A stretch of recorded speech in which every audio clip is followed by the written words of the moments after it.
Today we're going to create a really cool portrait composition. Hello my friends, and let's get started.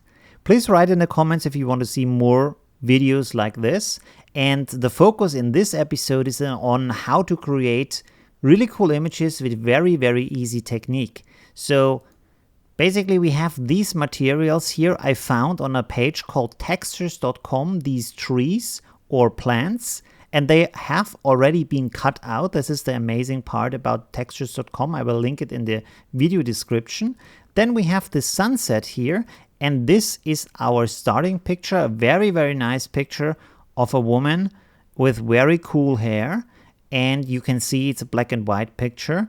And when we start, the first thing I'm going to do is I will select one of the trees and use Ctrl-G to create a group. And we will use this because I will now create an adjustment layer for black and white, and will pull it into the group as the top layer and have all the other layers below that. So everything inside of the group will automatically be black and white. I will set the green a little bit lower because the tree of course is green, and so you can see it's getting a little bit darker in our black and white settings. And now what I can do is just rotate the tree and resize it and put it somewhere where I like it. As you can see, the tree stem is sticking into the hair. It doesn't really look good. It doesn't look like it's growing out of the hair. So what we can do about that is, with the tree layer selected, click down here on mask layer and then open it and click on the mask layer and use your brush tool with black and 100% opacity, and just you can of course reduce the hardness, set it to 0 and set the brush to a size that works well for your picture, and you can just brush this out as you can see, so it has kind of a soft fade into the hair. So that's very nice. We can now use the next tree, just pull it into the group. Let's see, we have it over here. I will move it to that side, rotate it a little bit, maybe resize it a little bit. There we go. And again, I will click on the mask, select the mask, select the brush, and just brush over the lower part of the tree a little bit so we can put it here. I think I put away a little bit too much of the tree. Let's go back. Select the brush again and make the brush a little bit smaller. There we go. Okay, that's better. And now what you can do, of course, is you can hold Control and then click and drag. This duplicates the layer, and you can just move around. Also resize the tree, which is a nice trick to have trees that look different, but actually they are made with the same material. So this is a very nice way to work faster. I will show you the same thing here.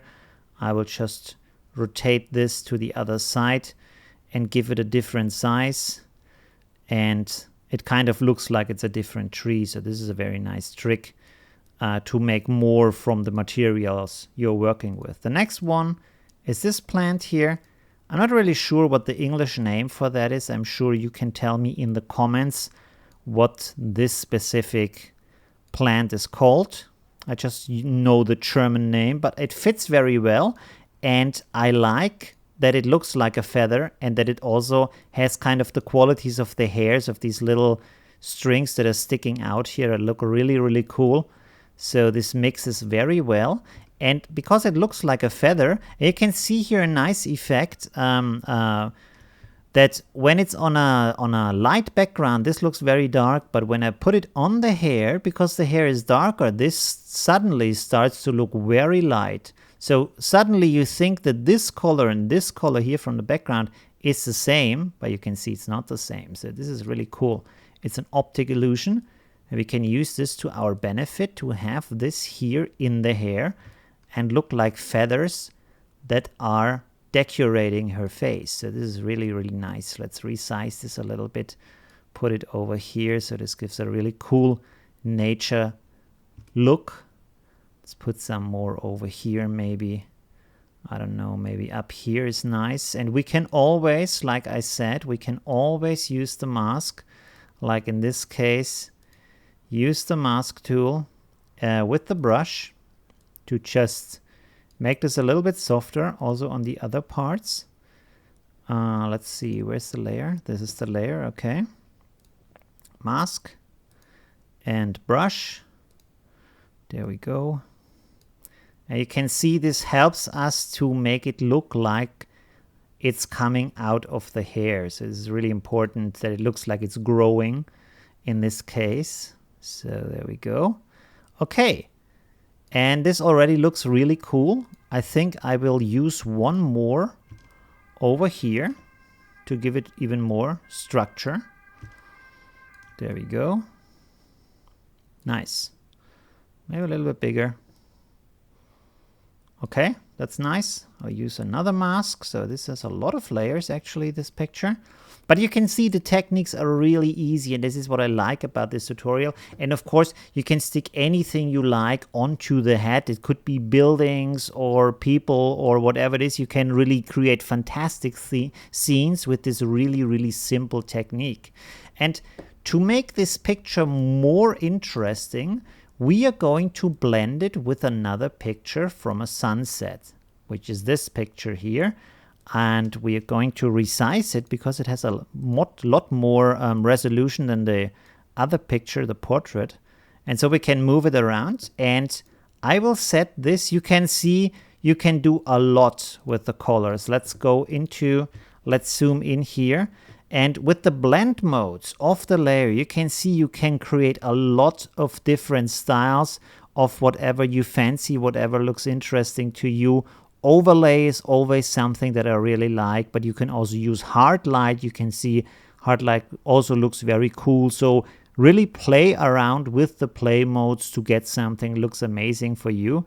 In this case, you can see that we have these white streaks in the sky that are not too good for our case. So what we can do for that is just use the InPaint brush here. I will rasterize the background because I'm not going to change. If you think you will change the position later on, maybe it's better to duplicate so you keep it in the image resolution and then create and rasterize the layer. Rasterize one of them and have a duplicate that is still the original size. Okay, I will resize my InPaint brush a little bit. This is too small. This is good enough. Just paint over this and you can see they are gone. Very easy. Of course, this is a very forgiving background, so this is helping us a lot. And it's just to give a cool color impression, so this is a very nice trick to do that. There we go. Maybe even remove these down here a little bit. Doesn't have to be super perfect. You can even use the smudge brush tool to just move around here to just blur this in. You can see very easy. And let's reactivate the other layers. And there we go. That's it. Down here is a little bit that I don't like. I'm seeing it right now because this is sticking out here. So let's remove this real quick with the InPaint brush. There we go, that should be, and that's gone. Ah, super easy. I really like it. I love techniques that are so easy like this. One thing that we're going to do now is you can see the face is not looking good enough. So what I'm going to do is to create a new adjustment layer for levels or curves. You can use both. I will use levels in this case, and I will set, let's see, make the face a little bit brighter. Maybe a little bit more contrast. That's like this is good, but we don't want to have it on the rest of the picture, just on the face. So let's create a mask. And I will select the mask layer and then click up here on layer invert. So it's not used on any part of the picture. And then I'm going to use the brush, set it to a good size, like this is okay. And then I will set it to white. And this will re-enable basically the effect of the layer adjustment. I can just paint over the face and you can see now the effect, if I turn the adjustment on and off, it's just on the face. So that's very nice. So I have more detail on the face. There is more presence to the face.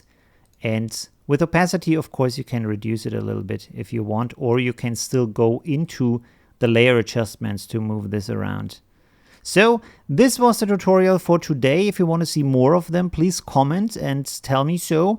If you like my channel, subscribe to it. And if you want to support me even more, head over to Patreon, where you can download the file with all the layers. You can post your own creations for feedback from me, and we can even live chat about questions you have and topics that are interesting for you. Thank you very much for watching, and see you in the next episode. Bye!